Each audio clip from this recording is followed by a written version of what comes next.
Hello, and welcome to That Implementation Science Podcast, the show that aims to reduce the innovation to implementation gap to 16 and a half years.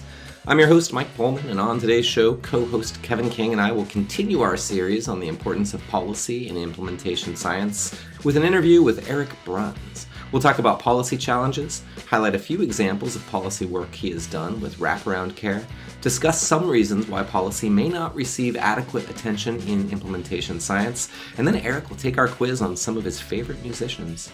Before we begin the show, I have a few announcements. First, my book with Pat Arian has just been published. It's called High Quality Psychosocial Interventions Research from Conception to Piloting to Population-Based Trials, and it's a comprehensive how-to guide for conducting clinical trials, including hybrid effectiveness implementation studies. It will answer all of your questions about conducting clinical trials, increase your chances of promotion, and make you fitter, happier, and more productive, like a pig in a cage on antibiotics.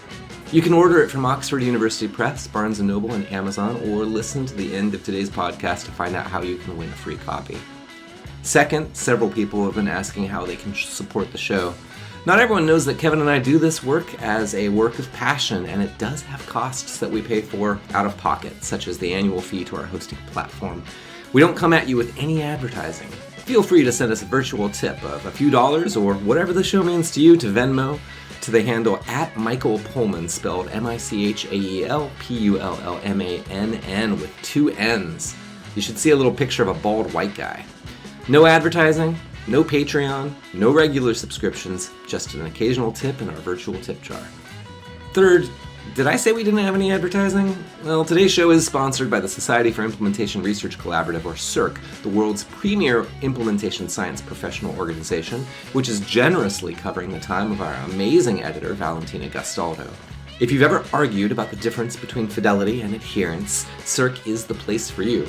Check out SIRC's website to see the resources they have available and how to become a member today. Okay, let's start the show.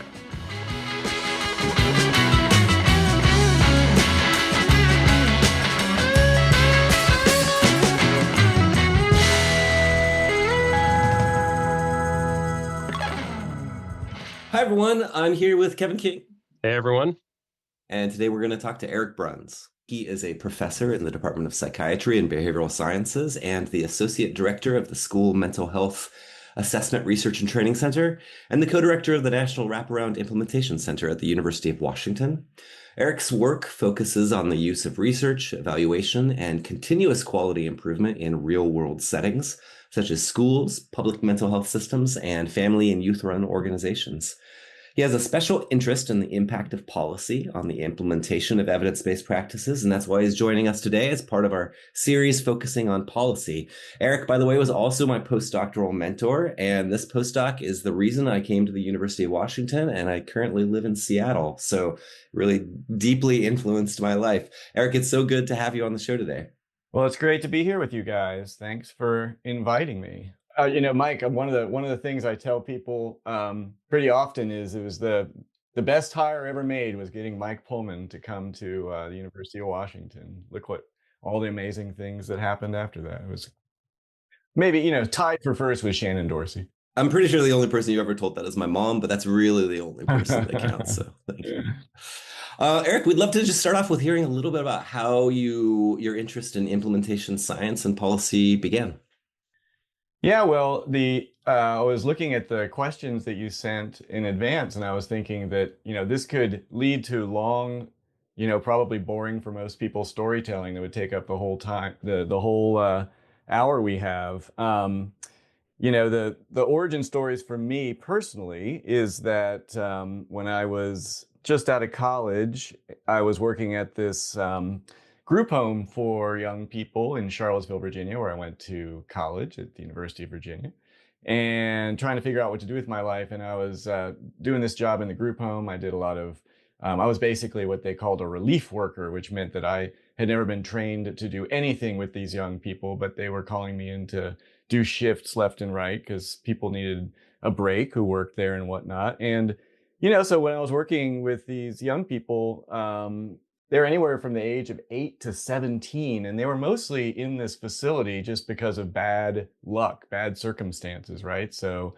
their families were very, very economically stressed. Maybe they had a learning disability, which was making things really frustrating in school. And they were bombing out of school, maybe acting out in school, maybe were offending in the community as a result. But it was all just, kind of stuff that they had no control over. I mean, these were young people. Maybe they'd experienced past trauma, their parent had substance abuse disorders or whatever. And so my observation, at the tender age of 22 was this is really dumb. Like, why are we putting these young people, all they want is to be in their home with their family, no matter how, problematic that household was. Some of the older staff would say things like, yeah, he ran away again. Why the heck does he keep going back to that place, where all these bad things happen? And it was just kind of seemed pretty obvious to me. Like, families love their kids and kids want to be with their families, whoever they may be. So it just seemed like a really bad policy decision to even have these facilities instead of other ways of trying to take care of these kids and families. So I just envisioned this future where I would be, in with a bunch of other people in rumpled suits or lab coats, sitting around tables, talking about how we could make things better in the system and spend our money better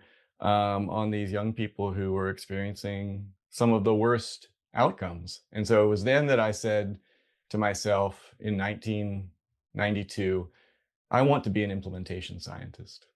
No, I didn't really say that because I don't think I would ever have occurred to me, even if implementation science existed in 1992.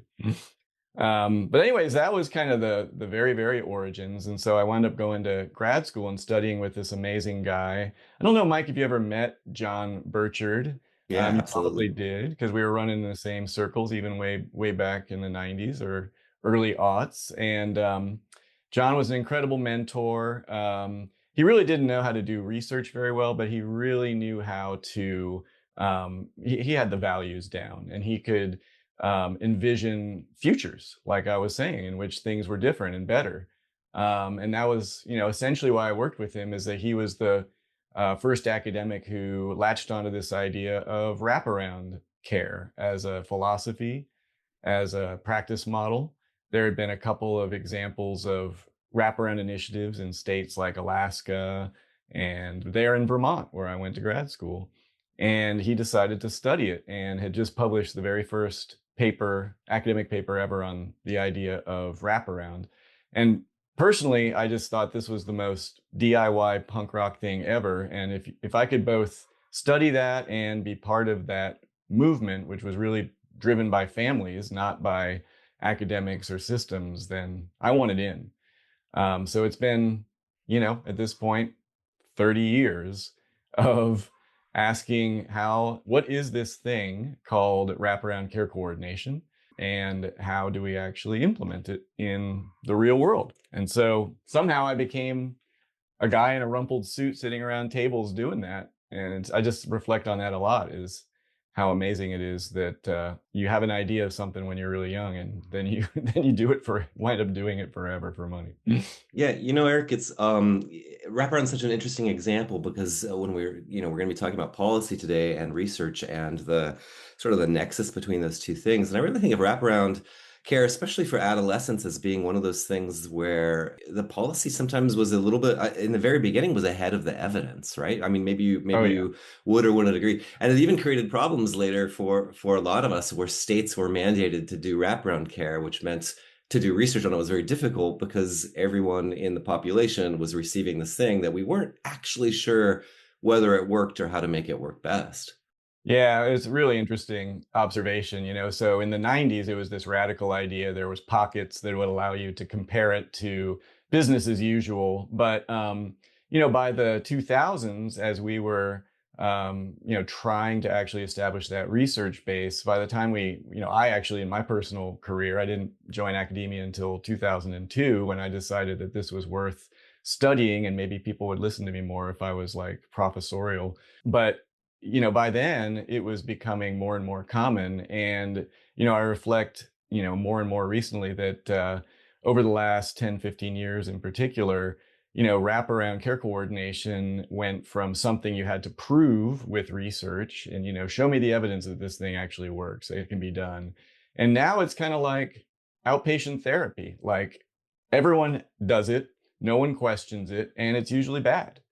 It's like it usually is no better than business as usual, or maybe even no help whatsoever. Or maybe it's better than no help whatsoever, but it's questionable whether as implemented in typical systems, and that's where my research really has dwelled the last 10 or 15 years, is what are systems that are not typical but necessary to actually support this idea of families and young people determining their own care, being able to be supported to actually live and thrive in their communities, even if they have really serious mental health problems and other problems. Eric, I'm wondering if a lot of our listeners might want you to answer sort of a basic question, like what is wraparound services? And I know I have a gist of it. I have sort of vibes-based definition, but I don't know that I could give a good definition of it. And how does it contrast to sort of business as usual, or at least business as usual before wraparound care became so prominent? Yeah, well, again, back in the 90s, I have a 14-year-old, so I hear a lot of young people idealizing the 90s. It's kind of amazing actually when you think back on it. But back in the 90s, when everything was so great, wraparound was actually, something that was a very rare phenomenon. And it was because systems and helpers tended to be very professionalized.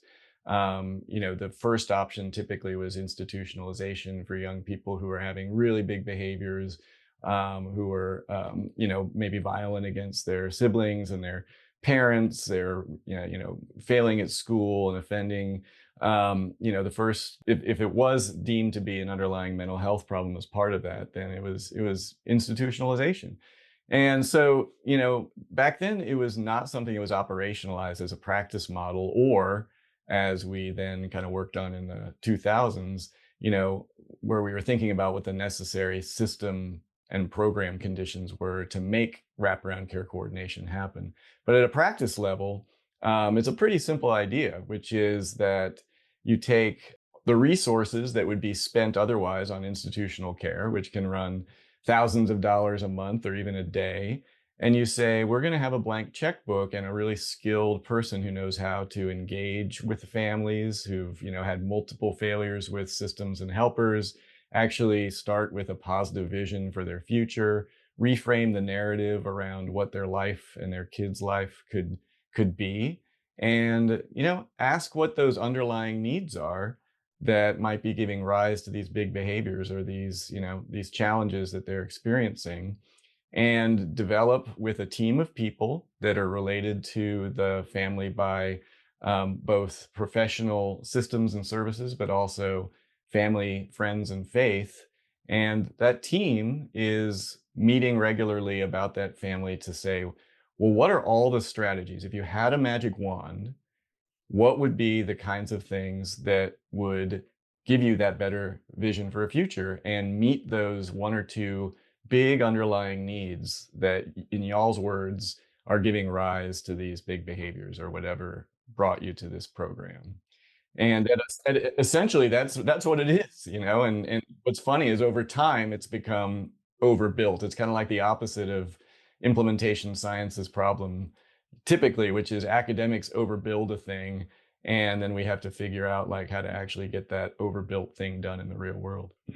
But in the real world now, they're overbuilding it, and you need to strip it away to its effective components. Yeah, we're trying to figure out how to get back to the roots of just, you need to be able to have a blank checkbook that gets whatever the family needs. And systems say, well, Medicaid can't pay for a summer camp or a karate lesson or whatever. And it's like, well, why not? Otherwise, you're going to, what's the outcome going to be otherwise? You're going to spend $2,000 a night at, Seattle Children's, or actually 5,000, whatever, Yeah. And it seems like it really takes a developmentally grounded approach, right? If you think of Bronfenbrenner's classic sort of, model of development, like interwoven multi-level systems of intervention, it sounds like what you're saying is the classic intervention model was like, well, the problem is the kid. And so we need to take the kid into a hospital context, or I mean, it reminds me, I bet some of these kids were going to wilderness survival camps. We're going to Outward Bound, Oh, they still are, Oh, unfortunately. they still are, like kidnapped in the middle of the night, right? But Yep. some of these kids are, you're sort of putting the problem on the kid and saying, we got to fix this kid. And it sounds like part of the philosophy of wraparound is saying, well, the problem is a multi-level system, and this multi-level system has problems that are coming out in the kid, and how do we provide supports and where to sort of actuate change? Is that accurate, I guess? Yeah, if you want to break out the kind of academic foundations or the philosophical foundations, we tend to reference Bronfenbrenner and the ecological systems that surround a young person, the family, the school, the community, and how do we actually interact at all those levels, including in systems where siloed systems and funding and eligibility is just the bane of families' existence. This is supposed to be help. We found one family when we were doing some record reviews that had 40 different appointments they had to go to in any given month. And I think like 8 plans, all, from the different providers and systems, right? So ecological systems theory, and then, good old Bandura, and the idea that we can, build self-efficacy by, taking one step at a time, one solution at a time, driven by your own conception of what's going to make things better for yourself. So yeah, at its roots, those are some of the philosophical underpinnings, and the question just becomes, how do you operationalize that? And that's where implementation science, even before we had any inkling that such a thing existed, becomes the focus of how do you do and measure and research this practice model, because it does require very, very specific kinds of conditions to be in place at the program level, or the inner setting, and the funding and policy level, or the outer setting. Yes, so essentially you have a situation where many states are requiring wraparound to be delivered in these situations. And yet, as you said earlier, it's not being done with high fidelity, maybe being done poorly, or maybe being done with a population with which it wasn't originally developed. And I'm curious, like, how does implementation science sort of step in to work alongside policy and actual, intervention development to improve the fidelity, improve the quality with which it's being delivered? Yeah, absolutely.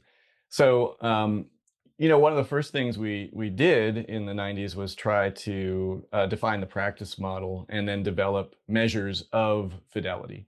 And so I remember in 1999, I believe it was, I was out of grad school, but I was working at a community organization, the Family League of Baltimore City, and I took that job because Baltimore City had embraced wraparound, and it was, I didn't think I'd ever be an academic. So I was like, well, this is going to be the next best thing. I can,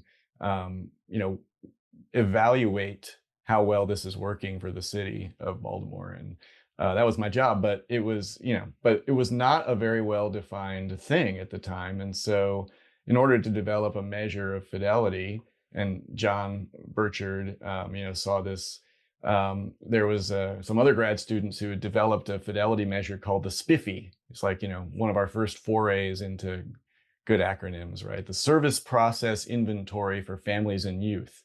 And that was like in the mid 90s. And so I remember getting to be on stage at the Tampa conference. And this is where I started thinking, well, maybe I should try and figure out how to be an academic. And I was up there with Scott Hengler, who had this, kind of bright, shiny thing called MST. And they had just started collecting fidelity data because they too had never, really kind of done that stuff with rigor and specificity. And so I got to be up there with John and Scott talking about this crazy idea called fidelity. So the first venture was that, we had to actually define and then measure whether or not the thing was being done as intended. And then when we realized that fidelity varied just in innumerable ways all across different settings in which wraparound was being attempted, that was where I got to start working with your old colleagues, Mike, Nancy Koroloff, and Janet Walker, who, again, typically were ahead of the curve and said, it kind of seems to us as though the main thing here is not necessarily just the fidelity or that it's about the necessary conditions, is what they called it. Because again, implementation science didn't exist yet, I don't think, at least not as we refer to it now. This was in like 2002, and so they defined, using some sort of Delphi process, the necessary conditions at the program level or the organizational level, and the necessary conditions at the system level. And they released a monograph, and that was when the light bulb kind of went on. Was like, wraparound is not actually a practice. We have to stop even referring to it, and to this day we still have a hard time doing that. It's a system level intervention that changes the way the adults with some, control over the purse strings and how funding is delivered, and whether your state has a waiver that allows you to be more flexible in how you pay for care. And then the organizations are actually set up to succeed by being kind of a locus for accountability for these kids, regardless of how you get to the outcomes. That's their job. Their job is not to do XYZ practices. It's to, achieve outcomes. And so I would just say that the the last 20 years has really been about the question of how does funding and policy influence the care that's delivered and the outcomes that are experienced. And so again, before implementation science really was considered, it became the framework that we were working within at an academic level in particular, but also at a practical level. It wasn't just about training people to do a thing. It was about providing technical assistance to state leaders, oftentimes, to say, if you really want to do this wraparound thing and do it well, then you need some different strategies, including some very fundamental things like finding a way to blend the funds and the resources that your child welfare system, your behavioral health system, your juvenile justice system have into one pot that is used for all young people with serious and complex needs. Because we know that your justice population, 80% of them have a mental health disorder.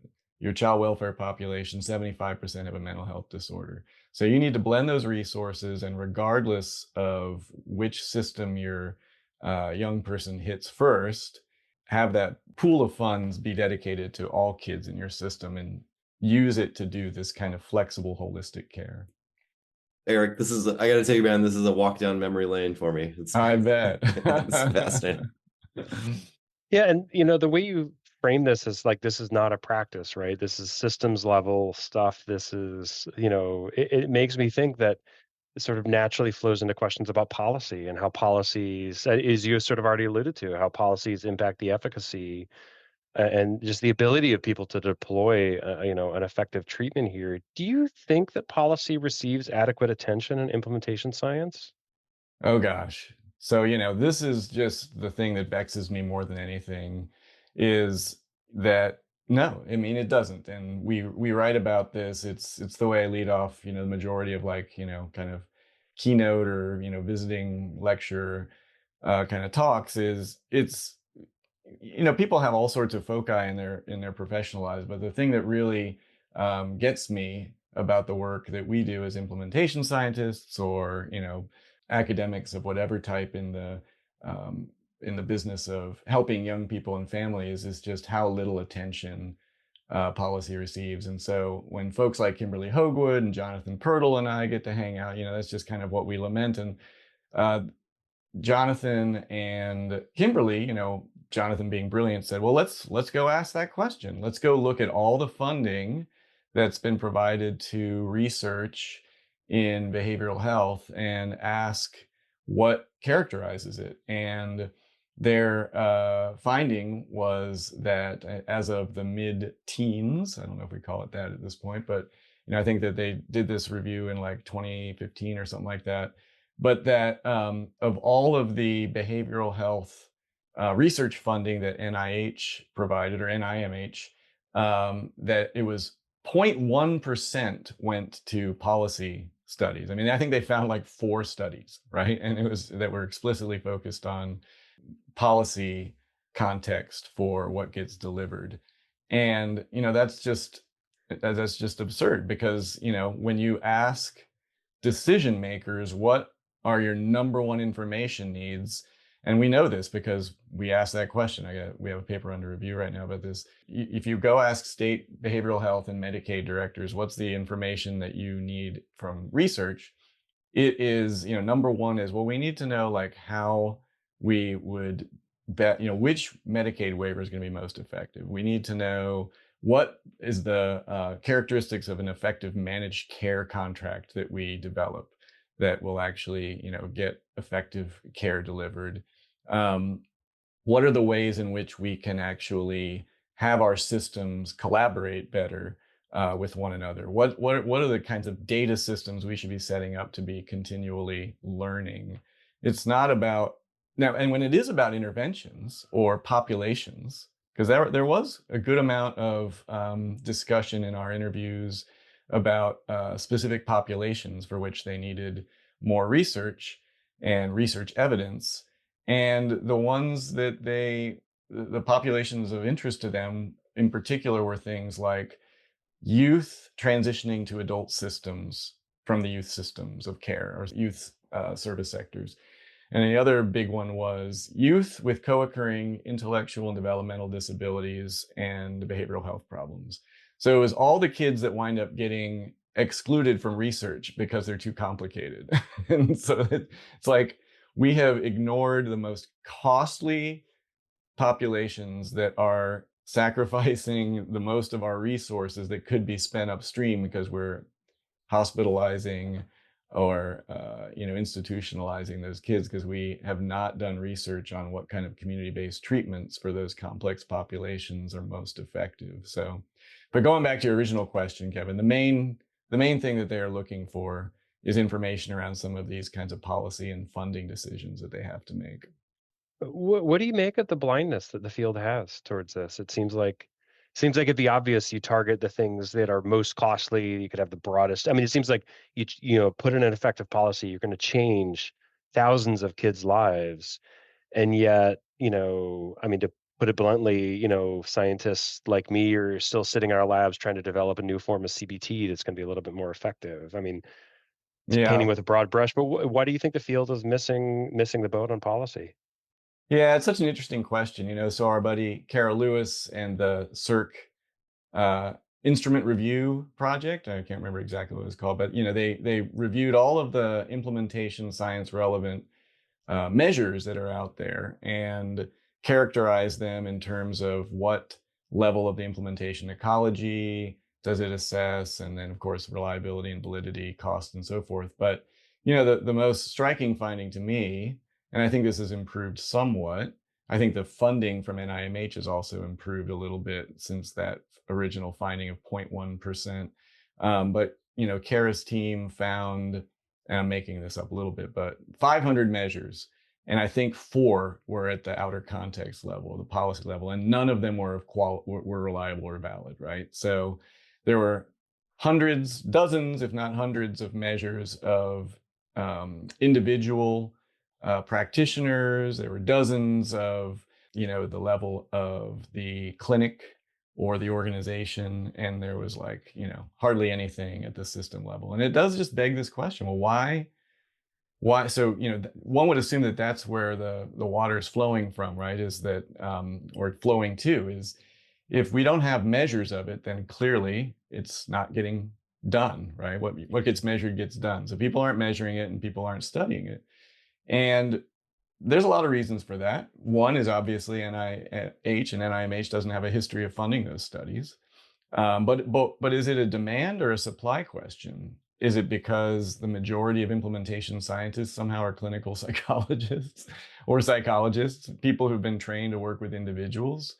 Maybe there's some more IO psychologists in there too, but very few of them, kind of start from the training of, or, receive training in policy and systems. And, let's just face it, even if they were, it's a lot harder to design a rigorous study of policy or of systems because it's hard to manipulate the independent variable. How easy is it going to be to randomize states to Medicaid waiver, an 1115 waiver, versus, a home and community-based services waiver, right? Like that doesn't happen. Or which managed care kind of setup are you going to use? Are you going to use carve in or carve out for behavioral health, right? It's all natural experiments that, characterize what little research gets done. And that's, people consider that more difficult to do, less rigorous, harder to kind of propose in a way that might get funded. A lot of different determinations. Yeah, and you face power issues. Yeah, I mean, even if you could solve causal inference and observational data, which there's a lot of people trying to get at, you only have 50 states. Yeah. So you're perennial facing a power issue and other. Yeah, I mean, that makes a lot of Yeah. sense. So we do find those natural experiments. So I think one of your questions that you said you probably ask is like, what's maybe a research or a policy kind of victory that has occurred? And so previously I was talking about how wraparound care coordination really should be characterized or conceptualized as a system intervention. And so, we have now kind of operationalized what the conditions at a system level need to be. And there's a particular appellation we ascribe to the collection of conditions that you try and provide technical assistance to states and systems to set up, and it's called care management entities. And so this is where you're not using community mental health centers getting billed at 15-minute increments for case management, but maybe you're doing wraparound instead of case management. But that's the way states typically set up their system of wraparound care is, well, we'll just have the community mental health centers do another service and we'll put it into the Medicaid plan at a fee for service. Some states have recognized that, sometimes with our help, that this is not the most effective way to do wraparound care coordination when you need greater flexibility in your in your budget for each kid and family, where you need to be accountable. The organization is going to be most effective when it's accountable for doing whatever it takes to get to outcomes rather than inputs, 15-minute, increments of case management or whatever. And so we encourage them to set up care management entities where typically it's a regional structure in the state, and every one of the care management entities that covers all the regions of the state, like New Jersey was a real innovator here. There's 13 regions. Each one has a care coordination service organization and a local family-run organization that provides peer support. And they work together and they have a budget that's a case rate essentially. So instead of fee for service, you say, okay, you're going to serve 500 families in your county, and our actuaries have decided that for every family you're going to get $3,000 a month or $5,000 to do whatever it takes to keep these kids at home, in school, and out of trouble. And so we did a study where we compared 12, I think it was, states, 6 of which, and all of these, we had the data on all of these states because they were the 12 states that we provided training and TA to do wraparound. And so therefore we had fidelity data and we had outcomes data to some extent. And so we just said, all right, well, let's look at the ones that used that care management entity system level strategy and those that didn't. And the ones that did had strikingly better fidelity and outcomes than the states that were saying that they were doing wraparound, getting the same training and coaching at a practitioner level, but did not have that system set up.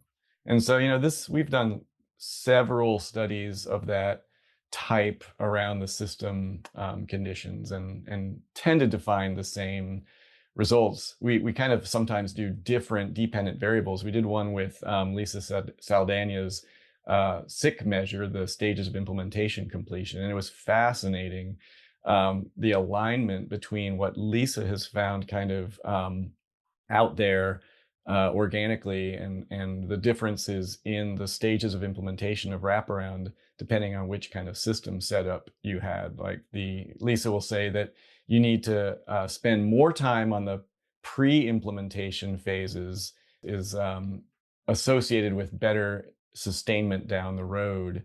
And what we found was that indeed the states that had this structure of care management entities. We used the sick in those on all those states retrospectively, but nonetheless, I think it was pretty valid data. And those states spend a lot more time in the pre-implementation activities, getting it all set up, getting their data system set up, their training and coaching, their fidelity measurement, and consequently had much greater likelihood of sustainment and got to sustainment much faster. So whether you're looking at implementation process or fidelity or outcomes, all the different kind of pieces of the implementation logic model, that system level innovation was associated with better results. That's so fascinating. I love your work, and it's one of the reasons why we wanted to have you on as part of this sort of series on policy. And I totally agree with you that policy has not received enough attention in implementation science. Again, that's why we're having this series. And I think the word you used, absurd, is a great word. It is pretty absurd, but not surprising, really, that policy receives little work. I mean, what we're trained on as scientists doesn't fit doing research on policy very well. We not only what we're trained on as scientists, but what like merit reviewers who are reviewing grant applications are trained to look for in applications doesn't fit very well. So we want a nice homogeneous population with a single with some sort of single disability that you're addressing, so that you can reduce confounds. This emphasis on reduction of confounds, on internal validity, focusing on a primary outcome, so just the improvement of like a single disability rather than like a family's full experience in multiple settings and a child's full experience in multiple settings. We're looking for strong effect sizes on that single outcome rather than reach across a large number of people. And policy is really focused on reach. Policy is focused on broad swaths of people.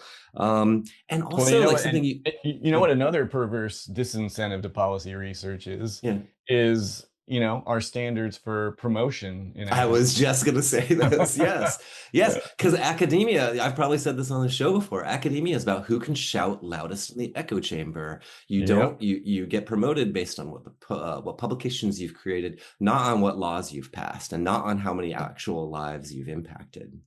Absolutely. I mean, the things that have allowed our research to happen are that we have long-standing relationships with many states and big provider organizations. We've spent literally decades setting up systems for providing training, coaching, and TA, and thus collecting data on fidelity and system and organizational conditions and outcomes. And it's only through spending many, many, many years establishing our credibility and building relationships that we are able to have that infrastructure that includes data systems at the individual kid level. And then we have measures of the system and program context. Some real foibles of our acronym development exist there. Like our first measures of the system and program conditions were the Wraparound Implementation Standards Program and Wraparound Implementation Standards System Tools. So it was the WISP and the WIS. And you can imagine that didn't work very well because no one knew what you were saying, which tool you were talking about when you would present the data or describe what the data said. But nonetheless, so we changed the names of those. But so the only way we really see to do that kind of research is to set up those data systems and those relationships, which takes many, many, many more years than the typical cycle of getting from your hire as an assistant professor to, your first promotion juncture. And, in my case, I spent 3 years doing this stuff before I even started the clock, so to speak, at a academic institution, which was the only reason that I was able to do that research and still, vaguely succeed in academia and get promoted and so forth. Yeah. Well, and so far we've been really talking about in many ways collecting data on policy and doing analysis on data on the policy and the impact of that policy and the real excellent work you've done there. I kind of want to step into like something that goes the other direction, and I'm feeling really even more skeptical on this right now. Maybe not skeptical, even more just jaded about this Pessimistic. idea of pessimistic. Can and does data even influence policy anymore? Does it go the other direction? Especially with what we've seen in the last several years with basically just skepticism around science and research at the level of politics, not policy. And how can implementation science work with this? Yeah, it's such a great question. I do think that what was interesting is we had this behavioral health policy research summit that had all of these decision makers from states and different kinds of systems, and they were very eager to ask us to get certain kinds of evidence generated because they, asserted that they would benefit from having that evidence. But of course, ideally, that evidence would be in easily digestible formats and they would be integrated into conversations and interactions with people who are kind of asking, kind of advising how they might make those decisions. So I think that, there is a role for research and for data. Some of the data that's most important to them, and so we had this long discussion about how what they want to know is, well, I don't necessarily want the researchers to tell me what to do based on their research. I want a data system that says how things are working in my state. And that's what I would base my decisions on, is what I'm seeing with respect to the bottom line of things that I'm being told I have to be accountable to, like costs. And, costs are derived from kids having better outcomes. If they're succeeding in the community, then they're not going to hit those high cost kind of systems like emergency departments and crisis intervention and residential care and so forth. So, I do think that there is a role that is still I don't think that people are, they're probably less likely to look to research. I think so there's some evidence to that over time that policymakers have reported that they're less and less likely to want to reach out to researchers as opposed to the other way around. But when I talk to some of these policymakers, they really do value evidence, especially if it's local, and especially if it's provided, within a context of relationship-based help that they are getting from people they trust, right? So setting up systems where, again, something that we're not very good at, and with lower and lower, shorter and shorter attention spans, less and less likely to set these kinds of things up. But where you have training and TA centers that folks have relationships with those individuals and trust them, and maybe like our Innovations Institute at University of Connecticut that I'm so closely affiliated with, and you visited the versions of that over the years, Mike. These folks have been doing that work for 25 years now, almost. And, this National TA Center. And they do whatever they can to find people who are in those roles of state decision makers and bring them into their center, into their institute, so that when they go out and talk with those who are making those decisions at a policy level or a funding level, they feel like they can trust them because they've walked the same walk. They've got the lived experience and they can speak the same language. Now, when you get those folks who can speak the same language as the decision makers, kind of equipped with evidence that they can then pull out when the opportunity is ready for that, and skillfully do that kind of evidence-based support or research-based support, then I really do think that the research that we do can be very relevant and useful and inform better decisions. I'm curious. I think you're giving a really great sort of explanation of what it takes to be effective talking with policymakers and what it takes to be effective, beyond just sort of coming at them with arguments, data, and logic, right? You're talking about relationship building and really meeting people where they are. When you're talking with these policymakers, or even when you're talking with clinicians, how do you explain what implementation sort of even is in plain terms? I feel like, especially on this podcast, we throw around the word implementation, as if everybody gets what it means. But how do you translate that to them? Well, I'm talking with you here today, like we were talking about before we started the recording, with this fancy new lavalier mic that I think it cost a whole $80 or whatever. But it's because people keep asking us to make videos that explain what our research says, or why we measure fidelity, or why we measure things at all these different levels. Why are you always measuring stuff with us? When we get a contract with a state, the first thing that they want to know is, well, okay, how long is it going to take to train all of our people to certification or whatever? And we're like, well, that's part of what we do, but we're also going to be measuring these other things. And we often will break out some sort of framework. And of course, we've developed a new version of the 300 plus implementation science frameworks that already exist that suits our needs, because as we know, implementation science frameworks are like toothbrushes. Everybody's got one. No one wants to use anybody else's. So we are also victims of that situation. We've got our own implementation science derived framework for Wraparound so that it kind of matches the mental model of the different folks we're working with in these states, and try to show them, like, well, we really know that that Wraparound is worth doing well, because if you don't do it well, it's not going to be effective. And people are like, oh yeah, that totally makes sense. I've seen that. I've seen crap around. I've seen families promised Wraparound and get the runaround. All of the different things that we say to different audiences.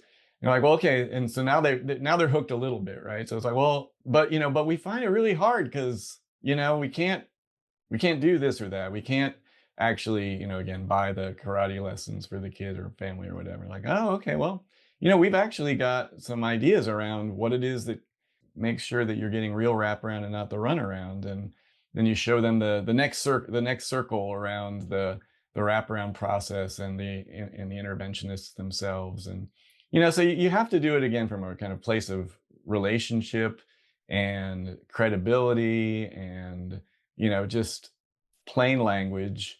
And when the time comes to break out the logic model or the framework, you just have to kind of do it strategically and know your audience, know what their goals are, what the language is that they're going to work from, and bring it in very strategically. That's great. It really seems like it's about, I mean, just like any kind of clinical work, right? It's about delivering the intervention in a way that your patient, client, participant, collaborator, is ready to hear it at the time they're ready to hear it, not just sort of swooping in as the authority, right? Absolutely. I mean, the number of times, there are so many strategies, system level strategies, that I wish I could experimentally test, like the strategy of bringing systems leaders to a warm place at a conference and find a way to pay for them with some grant funds where it's not illegal, and have them be compelled to go to Miami because there's a conference on systems of care or better government or whatever. And back in the day when this was a little easier, we would strategically find ways to get these system leaders into one place and then just kind of set up conversations among them where we just kind of listen in. And when we hear where that lever might be, like, oh yeah, well, the governor, the new governor's wife she's trying to make, kids' mental health her thing. We're like, oh, that's really interesting. Okay. Huh. Well, what kind of ideas does she have? Or, does she have a good thought partner in the state around that? It's like, oh no, they're only, they're really a lot of kids in residential care, and, we're spending all our money on that or whatever. It's like, oh, that's real interesting too. Here's an idea of something that's kind of caught folks' attention elsewhere. You might suggest that to the governor if the first lady wants to, kind of think about that. Next thing we know, we've got a call from the first lady's, press person or, whatever assistant saying, oh, we heard about some things about you guys and we don't really know what it is, but first lady would like to talk with you about it, or maybe the first lady's staff, right? So these are the kinds of, I don't even know what your question was, Kevin, but I was just thinking about how this kind of stuff actually happens when you're trying to figure out how to make change. Is that's where you got to go sometimes, is just these funny strategies that we've learned over the many years. Like you said early on, it's like almost a little bit like punk rock. You just like cobbling it together, figuring out what works, and Yeah, it's like um, improvisational jazz. It's like free jazz. Although, I saw graffiti in a club recently that said, "When jazz is free, everybody pays." So we need it to be like well executed improvisation. Well, this is great. This is a nice segue for the real reason that we brought you here today. So, for our listeners who don't know, Eric is a music fan and a music maker, and he's a huge fan of obscure music that only a small minority of people pretend to like. So, when I was a mentee of Eric, I got to hear all sorts of super fun stories that I was always super skeptical of, and then they would be validated by somebody else. I think, Eric, I remember you telling us stories about being the first bass player in the Dave Matthews Band. Oh, yes. Yeah. Well, yeah, that's where my origin story should have been, is I was doing one of those overnights at the Charlottesville Attention Home, or probably did a double, and I can't come home, all bleary at 6 a.m, and I have this message on my answering machine from my friend David. He's like, "Hey, Eric, I started playing guitar recently. I've written some songs. I was wondering if you want to come over tonight and jam." And I was like, "Well, I was working at the A Home. I guess that didn't happen. I wouldn't want to play David's hippie crap anyway, but." So yeah, I mean, if I hadn't worked at the Attention Home, maybe I would have had a different career path. Yeah. I also remember hearing you tell a story about helping David Grohl move to Seattle to join Nirvana. Well, there's and the surreality of my other friend David from back in Virginia is really amazing, because my 14-year-old kid is now playing in a Foo Fighters cover band, which I don't even know how to cope with that situation. Like, when I was in high school and Dave Grohl was playing in punk bands, I would like say to someone standing next to me, like, that guy is going to drum for Van Halen someday. Turned out he didn't have to drum for Van Halen. He just became Van Halen. It's funny. As a big Nirvana fan, I keep meaning to get around to listen to the Foo Fighters for the first time. Haven't done it yet. Yeah, kind of like my other friend David. I don't really like that music very much, unfortunately. Big thanks to CIRC, the Society for Implementation Research Collaboration, for supporting that Implementation Science podcast. CIRC is a mix of researchers, practitioners, and policymakers who are all trying to answer the same basic question: how do you make things work out there, not just in a paper? They're also behind the journal Implementation Research and Practice. Join us at CIRC during their biannual conference in beautiful Minneapolis, Minnesota, the Waikiki of the Midwest, on September 25th and 26th, 2026. If you enjoy thoughtful science, real-world problems, and overthinking both, become a member today. Well, we have a music quiz for you today that are featuring some of your favorite artists, and so I think you're going to be doing pretty good on this. So, Kevin, you want to take the first question, or shall I? Wait, you're gonna play a song? Is it gonna be like Name That Tune? It's the details. It's facts and data, Okay. right? So it's oral, not oral. But so the first question is, what year did Taylor Swift release 1989? And your choices are A, 1989, B, 2014, C, 2015, but emotionally 2012, or D, the year everyone started saying, "This is my jam." Oh man. Well, that's a good one. I do, I'm gonna go with C, because that just sounds so specific. It's just kind of like when you do those mandatory compliance trainings, it's pretty clear which option to pick when, if it's fully fleshed out. So I'm going with C. Nice. And unfortunately, unlike those, at least the very best mandatory compliance trainings, you can't take this quiz multiple times until you get all the answers right and pass and get your certificate. The correct answer is B, 2014. Oh, it's too bad. Too bad. I figured there must have been a story about poor Taylor's love life from 2012 that was correct there in number C. That's all right. That's all right. You still have 3 or 4 more questions, opportunity to catch up here. So, question number 2, what was BTS's first Billboard Hot 100 number 1 song? Was it A, Butter, B, a Butter Extra Salty Remix. C, the Soul Train Express, and that's SEOUL, Soul Train. Or D, We're in the Army Now. I'm assuming this must be a K-pop reference. BTS K-pop? Famous Can I K-pop, can famous I K-pop band BTS. what is it? Can I call in my source? Can I call in my helper or whatever on this one? Um, I have no idea. I'm gonna I know, hot what was that song from when we were kids? Hot Butter, the popcorn song. But I don't know about this one. I'm gonna say We're in the Army Now because I heard something about them having to go to the army.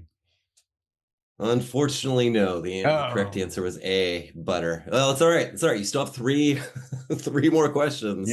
I can see where this is going.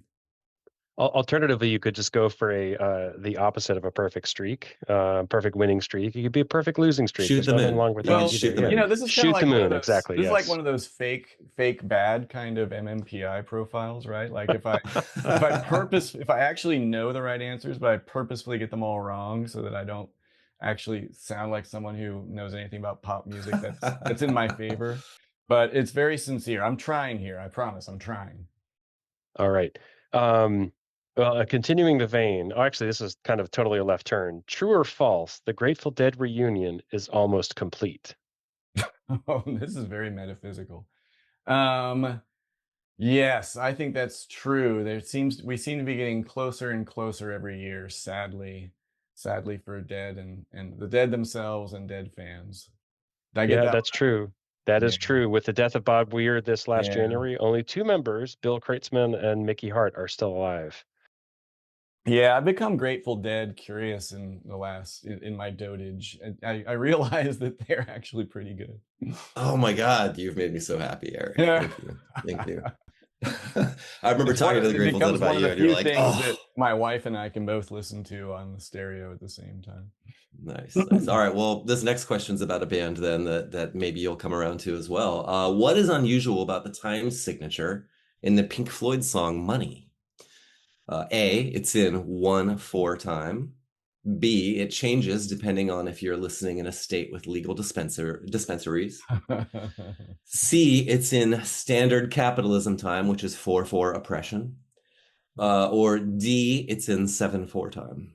Well, it could be all of the above, perhaps, but it's definitely in 7/4. While you were talking, I had to sit here and actually sound it out like 1, 2, 3, 4, 5, 6, 7, 1. Yep. So I know it's got to be 7/4, but who knows? Nice. Maybe it changes depending on whether you're watching The Wizard of Oz along with it or not. You're on a streak, man. As long as we're talking about bands from the 70s, it sounds like you're doing pretty well. Yes, it is in Absolutely. 7/4 time, correct. Yes.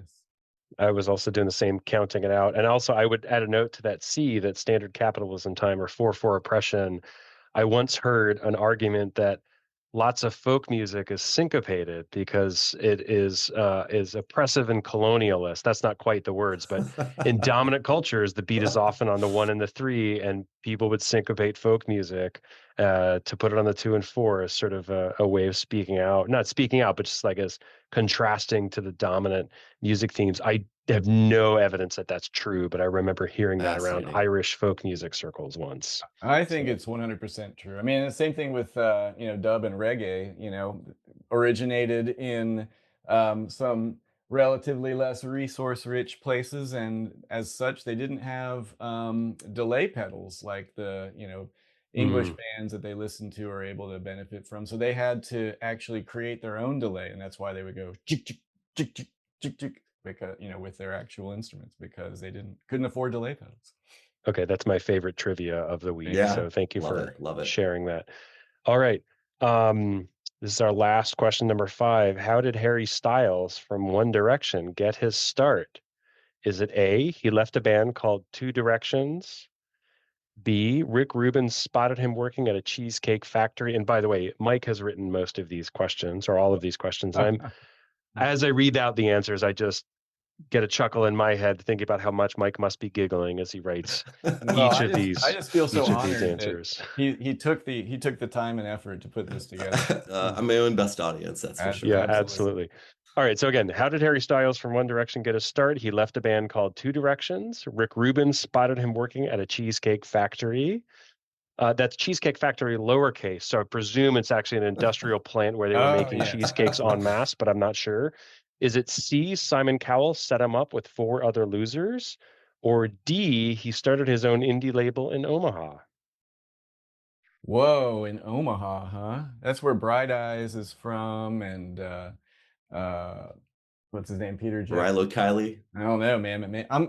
I might have to go with Omaha. I've got some other good Harry Styles trivia for you to put into the next quiz. But I'm gonna say Omaha. Omaha. Nice. Omaha, also the name of a very nice Counting Crows song. In fact, though, it is the correct answer is C. After Harry was eliminated on X Factor, Simon Cowell placed him in a group with 4 other contestants. Extraordinary. It's amazing. I found out because my wife is a Harry Styles fan, or at least, she likes to be very pop informed, and he was on Saturday Night Live, and so I've been paying attention now to Harry Styles. Seems like kind of a cool guy. He's a marathon runner too. I didn't know that. Oh, wow.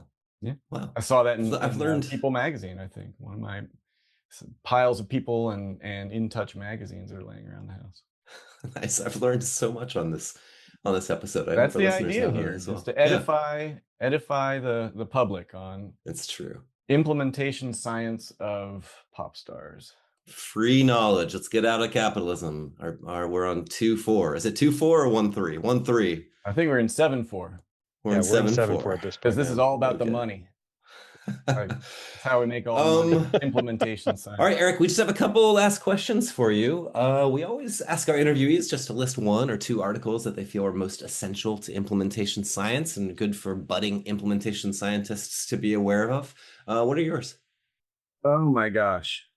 Mostly the ones that I've authored about my own interests and research. I didn't get to that on the list of questions. I haven't thought about that very much. That's tough. So I'm gonna have to do this kind of on the fly here. So some examples that I've pulled out in talks and keynotes and whatnot might be relatively obscure, but I really like them. So one, our good colleague Sarah Walker, Mike, one thing that I've really appreciated is both our friend and colleague, Bruce Shorpita's thinking about how to modularize the evidence-based elements of therapy and figure out how to create common factors and elements of effective clinical care.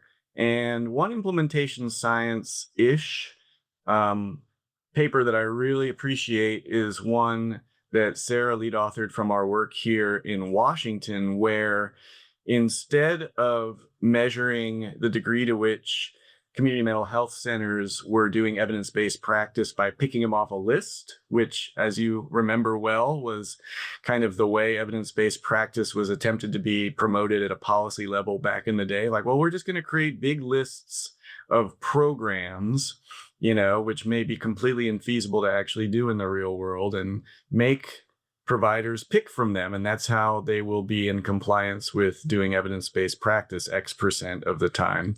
And so one I really like, because it's, such an innovative policy kind of clinical intersection, is the way that Sarah Walker's group here at the University of Washington, in supporting the legislation that is expecting evidence-based practice to be provided in behavioral health and juvenile justice and so forth, is to actually look at the notes of the clinicians and find ways to code out whether those elements of those common elements of effective clinical care are being used, as opposed to expecting folks to pick entire programs off a list and figure out how to pile them on top of one another, which is really infeasible. And so I just really like the way the notion of common elements and factors of evidence-based clinical care was translated into this much more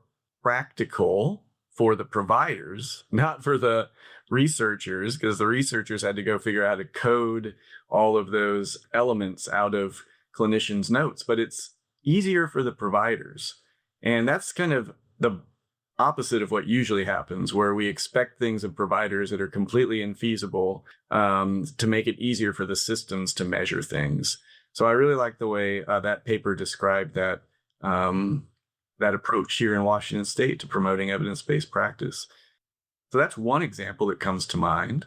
I also, needless to say, really appreciate the studies, as we were talking about before, of the degree to which policy is neglected in our research. So doing things like studying the degree to which, NIH funding or NIMH funding is and isn't reinforcing studies of policy or supporting studies of policy. That's just super important insights to provide folks around what we're missing in our field. So I really appreciate Jonathan Pirtle and Kimberly Hoagwood kind of digging in on that. Jonathan's team also, has done papers on, the degree to which decision makers rely on evidence and what kinds of factors lead them to use evidence at a policy making and system level decision making level. And I appreciate those papers.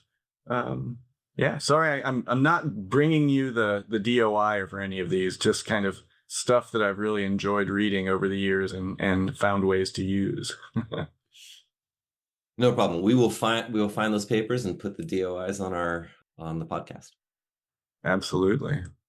Another one that I really like to break out from years ago is Eric Daleiden and Bruce Chorpita's papers on the systems of care in Hawaii and the way in which they incrementally built system approaches to supporting use of those common elements of effective clinical care for kids and families in the state of Hawaii. And because they actually, which is a very rare situation, collected outcomes data fairly consistently for all of the young people who are in the system of care over many, many years, they were able to show how the slope of positive change in the kids that were being treated in the system of care in Hawaii got steeper and steeper as they adopted greater and greater policy supports to using those common elements and factors in the real world system of care.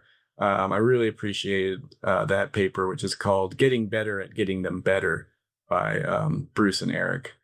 Just examples of things that kind of reinforce my own thinking about things. Like, you've got to take the long view. You got to set up systems to actually measure fidelity and outcomes.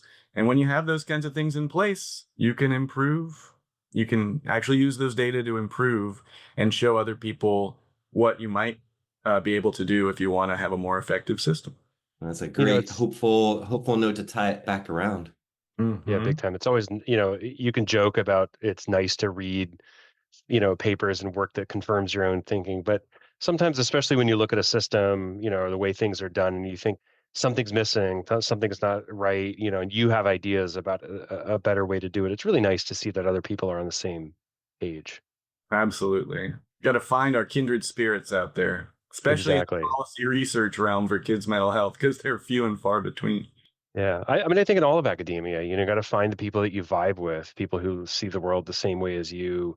They sort of inspire you to keep going, to do better. I think. Well, Eric, this has been a great conversation. Really, we could probably have this go on for hours. And our, there are subscribers to our Patreon channel. Will get the 4-hour unedited version of this podcast. So make sure you go to patreon.com and sign up at that Implementation Science Podcast. It's really just a link to my Venmo account, and I'll just charge you $100 a month and leave you voicemails. But no, this has been really, fascinating. And I feel like we could talk for a long time. So Eric, to close it out, do you have any shout outs, and how can our listeners contact you? Oh, wow. So, I would be remiss in not shouting out to the Innovations Institute folks at the University of Connecticut School of Social Work. I have had the privilege of being a visiting professor of social work. I'm a clinical psychologist who kind of more vibes with social work principles and values. So it's a wonderful thing to be a visiting professor of social work at the University of Connecticut. And, the main reason I want to shout them out is that these are folks who are actually leveraging evidence as well as data systems, as well as a real commitment to making things better at a national level, trying to raise the tide and all of the boats on it by applying what we know about systems and practice and getting it done out there in the world. So I feel privileged to be a part of the Innovations Institute. It's easy to say that also because I founded it 20-something years ago and then left it in the hands of someone I want to also shout out, which is Michelle Zabel, who is the director of that group and is just doing amazing things out there, actually making implementation science-based lessons happen in the real world. All right. Thank you so much, Eric. It's been great having you on the show. Super fun. I love this episode. And yeah, we'll catch you next time. All right, you guys. Peace out. Thanks for inviting me. Took you long enough. It's true. It's years you were on the list. All right. Take care, y'all. All right. Thanks so much, man. Thanks, Eric.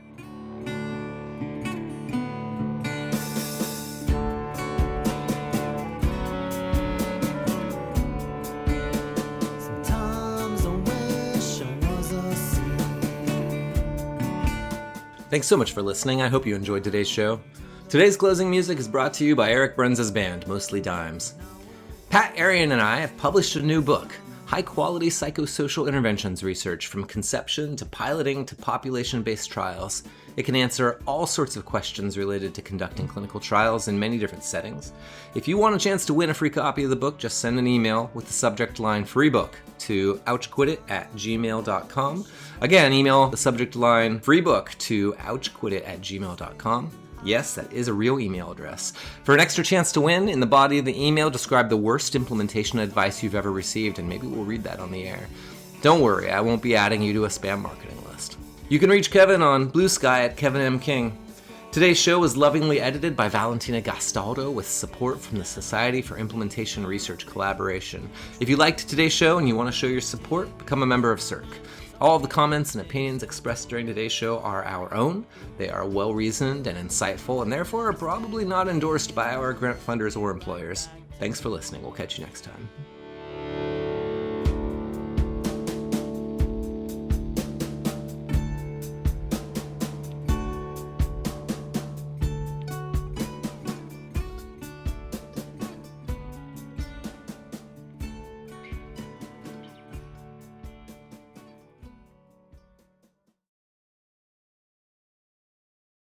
Yeah, it's like improvisational jazz. It's like free jazz.